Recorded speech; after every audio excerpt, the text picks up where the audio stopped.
కృషి చేశారు. 10వ శతాబ్దంలో ఈ ఆలయం నిర్మించబడిందని మనకు చరిత్రకారులు చెప్తారు.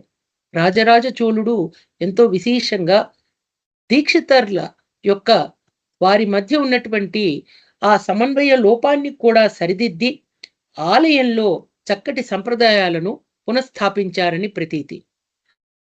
ఆహా!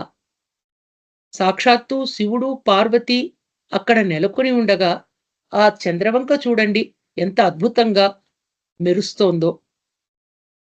చిదంబర నటరాజ ఆలయం గోపురం మీద ఉన్నటువంటి ఆ శిల్ప నైపుణ్యం చూడండి. శిల్పకారులు ఎంతో విశేషంగా పురాణాలు, ఉపపురాణాలలో ఉన్నటువంటి చక్కటి కథాంశాలను ఆ శిల్పాల రూపంలో అక్కడ అనుగ్రహించారు మనందరి కొరకు.